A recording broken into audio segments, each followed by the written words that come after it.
Hello, sad boys. Welcome to my channel. I am Grayson Todd. Now, there's one mashup in my Keep or Yeet that I've been wanting to do for a long time, and that is Green Day versus Blink-182, the most pronounced representations of punk rock and pop punk in the mainstream music consciousness. Typically, I find that whenever I bring up to someone that I enjoy the punk rock, I like the punk music, their follow-up is, oh, like Blink-182 or Green Day? To which I say, shut your fucking mouth, you don't know me. Now, someone in my comment section had suggested that I pick Green Day's Dookie against Blink-182's Enema of the State. The issue comes though with Green Day having a couple more songs than Blink-182. But what I find more interesting is how the two bands stack up when looking at the trajectory of their careers, which is why I have decided to pit international super hits, the Green Day greatest hits, their first greatest hits back in 2001 against Blink-182's greatest hits from when they broke up in 2005. So please join me as we go song v song of Green Day's international super hits and Blink-182's greatest hits. I believe that the same era, the same level of their career should go against one another. For now, or maybe entirely, I'm going to skip Maria and Pop Rocks and Coke. I think we should start off with an absolute fucking banger versus absolute fucking bangers. Playlist starts now, video starts.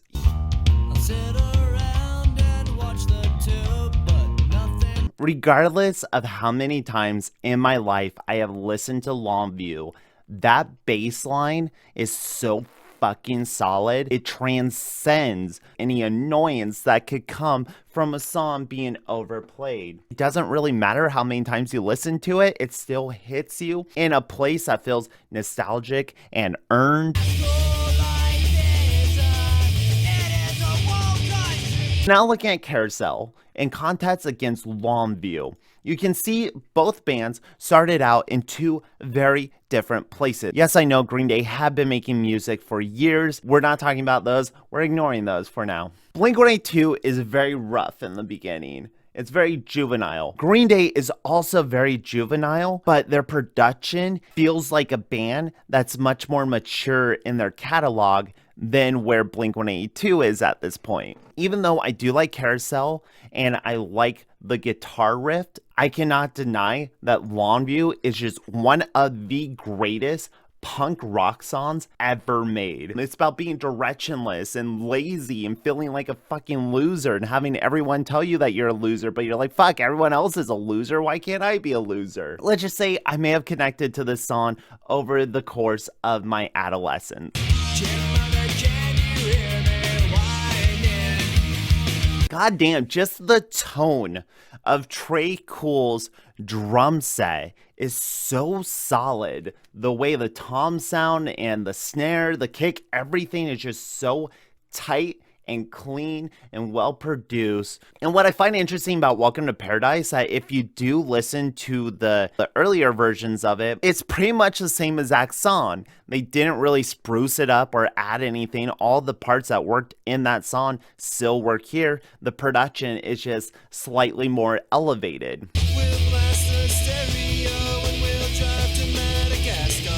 Now, M plus M is a fine song. Really enjoy the sincerity that Mark brings to it. I would say Tom and Mark are both on the same level of immaturity. The difference being Mark has a way of making lines about masturbation feel more genuine and kind of sad, and like I feel bad for Mark, where Tom sounds more like an asshole and I don't really care about the shit that happens to him. It's like narratively, I think this dorky, insecure singer plays better when it's in Mark's hands than when it's in Tom's. I think I like Welcome to Paradise. I like what it represents about living situations and like where they're coming from as people. Do you have the time to listen to me whine? Unlike Longview and Welcome to Paradise, I would say that Basket Case does get a little exhaustive. Out of the singles on Dookie, I've always felt that Basket Case was one of the weaker, but I'm not going to place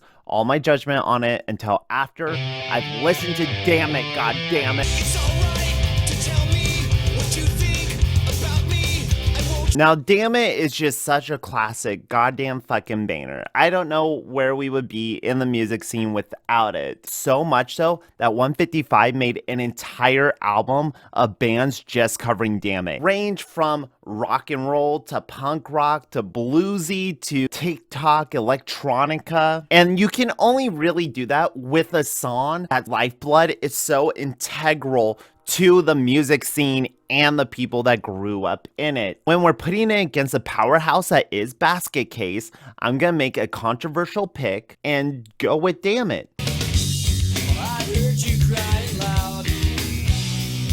This is probably the most sincere song off of Dookie. And fuck, are they just front loading this greatest hits with Dookie singles? Not that I'm mad at it. When I Come Around has a solid bass line, a very catchy hook. Does it hold up more than what I'm gonna predict is Josie? If I remember correctly, My girlfriend takes me home and I'm too drunk to drive.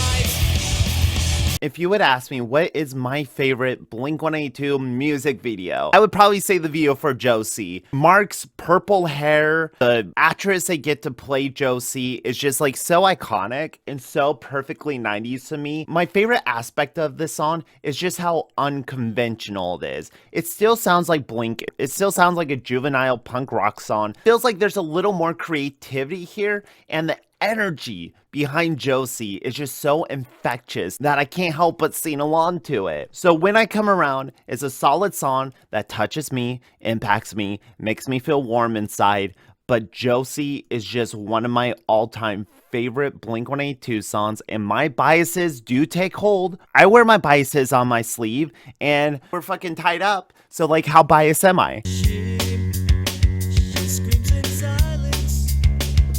While She is on the international super hit, and it must be a international super hit if it's gonna end up on the album International Super Hit, though I don't believe there was ever a music video for it. And since we've already gone through 4 Dookie era songs, and the next offering for Blink-182 is off of Enema of the State, and if we're being fair with the progress of each band, I'm skipping She, and then we're also gonna skip Jason Andrew Relva because this is a new song or an unreleased song, not really part of Green Day's discography. Now I know I'm switching things up, I'm getting a little rogue in this episode, but that's all with the intentions of making it fair. Our number 5 offering is gonna be from Insomnia.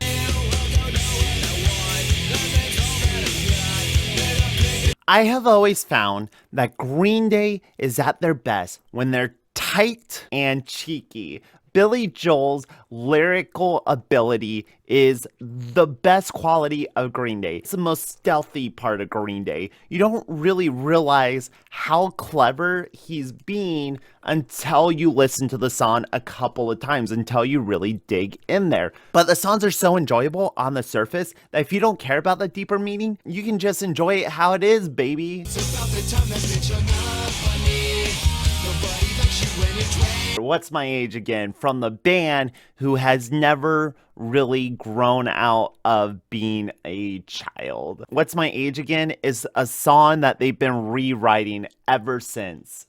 This song just feels like it's trying to be as immature as it possibly can. They're prank calling someone's wife and they're like, hey, your husband's in jail. He engaged in anal sex. Woo! You really fucking got him. And if you ever listen to them live, raping dads is kind of a weirdly big theme, and it's even stranger that they keep putting this on at the forefront of your mind. Like, they're unable to grow out of it with remaking the music video with Man Overboard, with Lele Pons, then also doing a Lil Wayne version with A Milli, which was also taken from the Super Smash Bros version. They got down, I run more game, the balls of silence going down.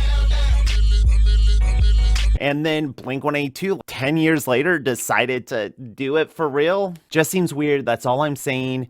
You're fucking going on the play. Congratulations, Geek Sync Breath. You're going to Hollywood. I'm counting sheep, but running out. Somebody came up now, tripping up calling out. It's always state of regression. Much like Queen's We Are the Champion being played after We Will Rock You, it is a rule set in stone from the heavens above, given to the people, that Jaded must always follow Brain Stew. It is law. It is placed inside our Constitution. Because what is Brain Stew without Jaded? But just a very simplistic, with catchy, good lyrics. Jaded, however, picks it back up, brings it around in the rear, and kicks you in the fucking teeth. Mike Dirnt comes in with the most savage, thick fucking bass attack you could ever hear. That's why these two songs are married to one another. You cannot have one without the other. It is the chicken,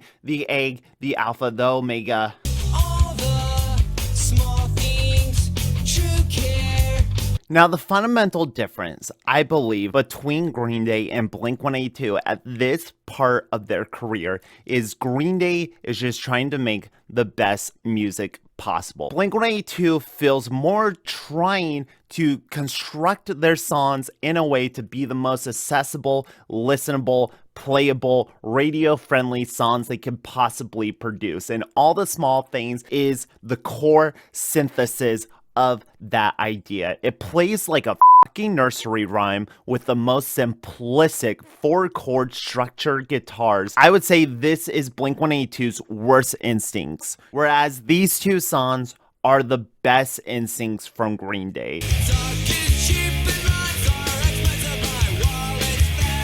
I'm curious how Green Day would play if they weren't a rock band. I do feel like Billy Joe's writing solid enough and clever enough that if he made music that emphasized the lyrics more and brought more attention to them, they would still find success. They would still be an interesting and solid band on those merits. It just happens that they make really solid, really energetic punk rock instrumentals. Every line in the song I find hilarious, and I find the melody just fucking I never thought I'd die alone. I laugh. Remember that sincerity that Mark Hoppus can imbue a song with? Adam's song is the most sincere and genuinely touching Blink-182 has ever been and will ever be in their careers. While I do love Walking Contradiction with all my fucking heart,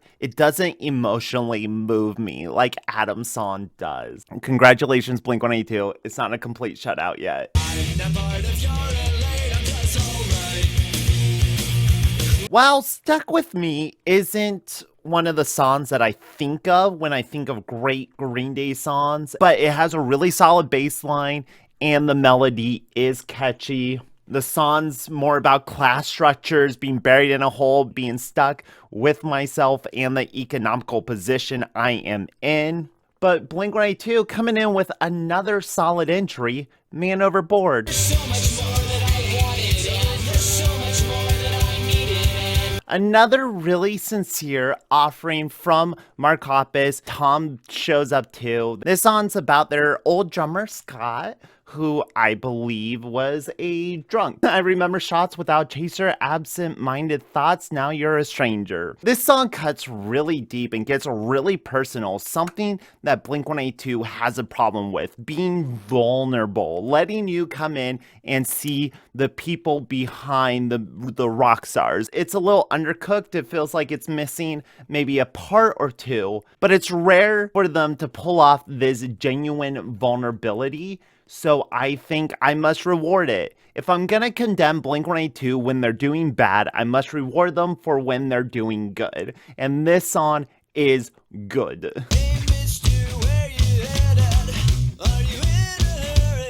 Hitching To Ride has a very interesting feeling to it. It's very unique for a Green Day song, this swing tempo, but it's not a song specifically seek out to listen to. The music video is a lot of fun, and I like the parts in it, but it doesn't really grab me on a personal level. I appreciate the creativity that they're really branching out in Nimrod. It really feels like Green Day with every album stretches themselves to incorporate a different genre, incorporate a different influence. When we get to Blink-182's Take Off Your Pants and Jacket, we're basically getting Enema of the State Part 2.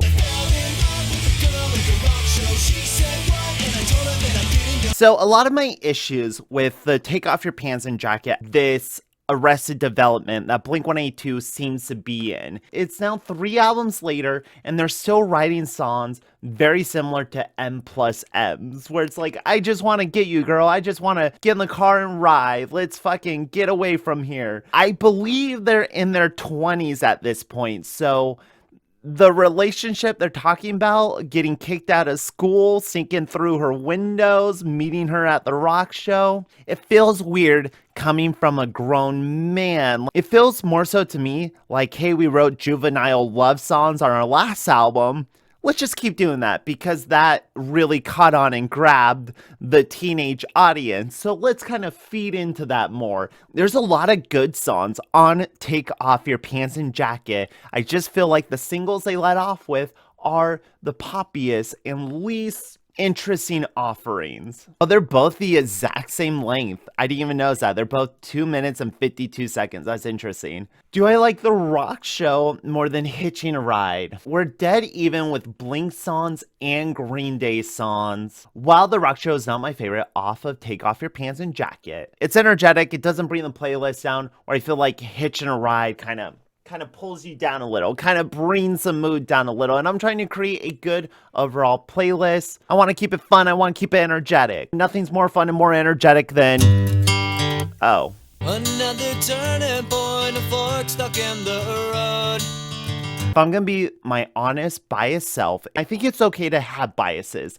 as long as you acknowledge your biases and then you just make it clear how that's informing your decision. So when I say I never want to hear this song ever again, I hope I've given you enough credibility of my Green Day knowledge for you to understand and sympathize when I don't want to fucking hear this thing. It might have been a good song at some point, but any merit that it has been washed away by pop culture and decades of it just being played. So as long as Blink-182 doesn't offer like their absolute worst trash, I think we're gonna be fine. Let's go, don't wait, this night's almost over. These are some of my least favorite offerings from either of these bands. Not saying that they're terrible, not saying if you like them, then you're terrible. I'm just saying for me, this is not what I want from either of these bands. But I will give it is that it has a fun music video. And the music video is definitely more fun than the video for Good Riddance. So based on that merit, I guess First Date gets it.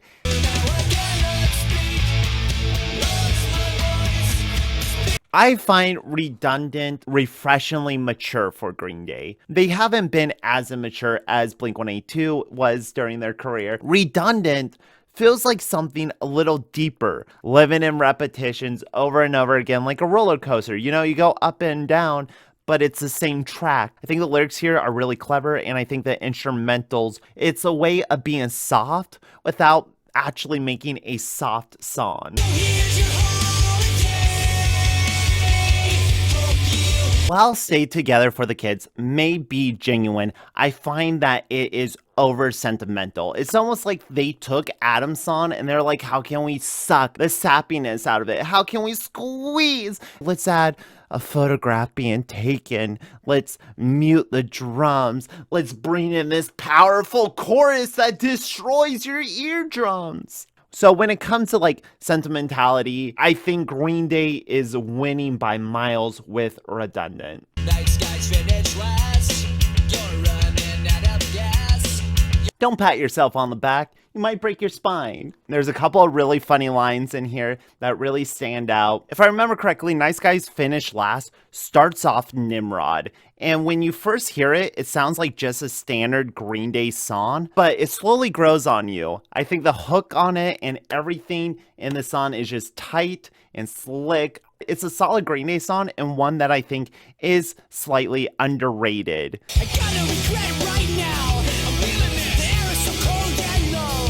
Now, right away, when you're listening to this greatest hits, you can really feel that jump in maturity. I really appreciate feeling this just for the integration of their two vocals. They both sing probably about equal time. They're rarely ever meshed together. They're rarely ever playing off of one another like a Taking Back Sunday would. Feeling this, to me, marks them really pushing themselves and breaking out of this little comfort pop punk bubble that they had built. While I like Nice Guys Finish Last, I must give credit where credit is fucking due. Oh wow, we have gotten very Blink heavy in the back half. That is unexpected.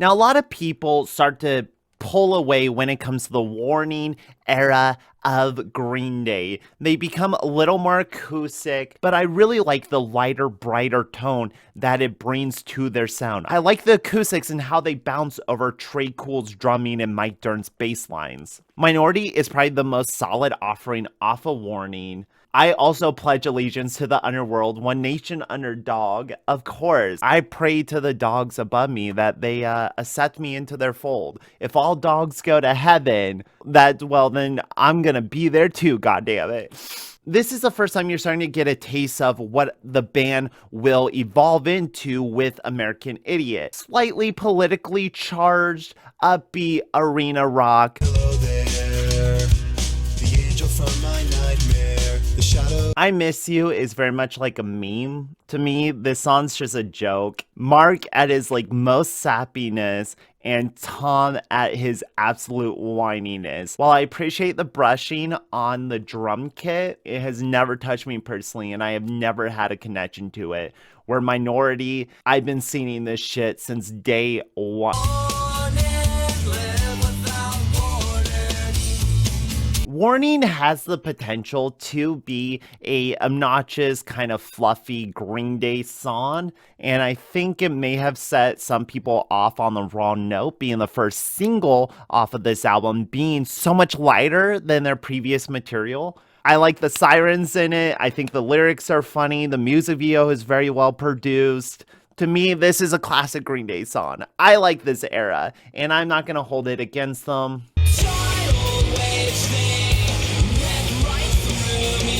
This song just brings me down. I do like Blink-182 experimenting with song structure on this album, but it does feel like a lot of songs, once it gets to that last third, it just kind of fizzles out. They're just like, I don't know, just bring it down slow, and then we'll just do another chorus and we'll fucking end it. It's fine. They don't really know how to end the song. Same with I Miss You. They do verse, chorus, and then, I don't know, let's just do instrumentals until we get back to the chorus. Warning is solid and tight and keeps me interested all the way through. Green Day making a comeback. Downtown, lights will be shining on me. Waiting feels like a very solid spiritual successor to Redundant in terms of tone, where it's serious, but it's not sappy and it's not a downer, it's not dour.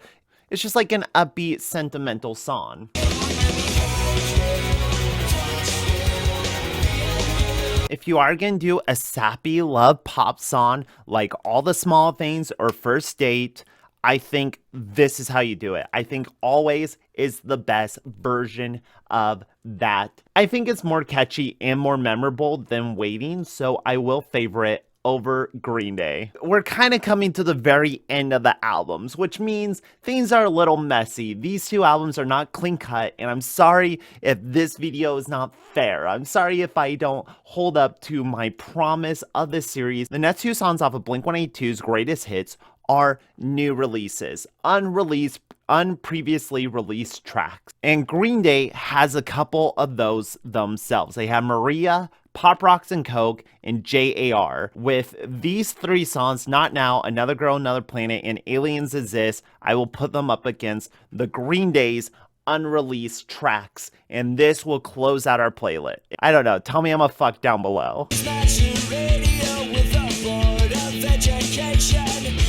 This song doesn't really stand out as a Green Day song. I can see why it was never released on its own or on a different album. It feels more at home on their B-sides demo release. I believe it's called Shenanigans. I could be wrong. Let's see how Not Now fares. I find Not Now interesting because it genuinely feels like the first taste of what Blink-182 would become, the direction that Tom DeLonge would take Angels and Airwaves. This is the first Blink song that very explicitly talks about the Lord and God has a master plan. Tom DeLonge is religious himself, but this is the first time we're seeing it in the music outside of Boxcar Racer. Kind of hits weird. The song I enjoy, though it takes forever to get going. And while I don't really care for the lyrical qualities, I have to say that it is more interesting than Maria. Where you go, you know I'll be there. This one feels a little more developed than Maria was. I like the hook on it. I like the bouncy acoustic guitar. This definitely feels like the 2001 Warning era of Green Day. And I would guess that this is probably a new song written for international super hits or written for Warning, but just didn't make it on that album for whatever reason.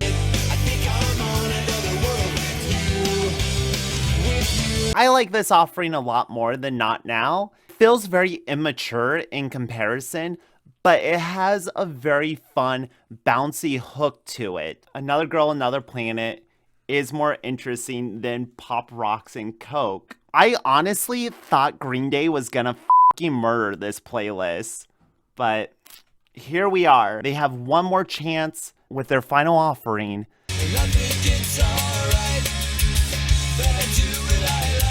This feels very much like classic Green Day. I don't know if it was like a single release or what's the story behind it, but out of the newer songs or the unreleased tracks that they put on here, I think JAR is the strongest of Aliens Exist. Because Tom's a Trekkie. I've been abducted and probed in the anus. It's Blink-182 live. It's messy. Tom's voice is terrible, and they make a anal joke. So it's Blink-182 live. I don't know what more you could have ever expected.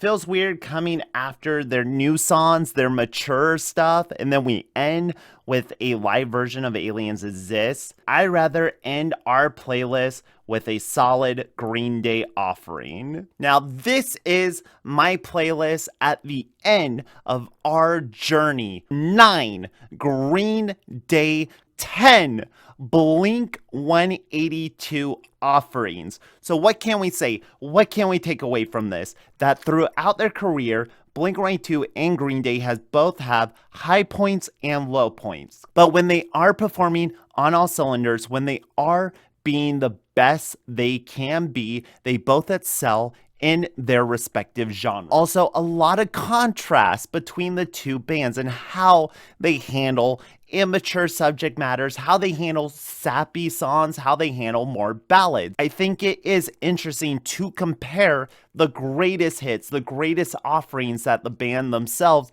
prop up. This is my final playlist. Do you agree? Do you disagree? What songs would you have chosen instead? What 2 albums would you like to see pit between one another? Thank you for watching.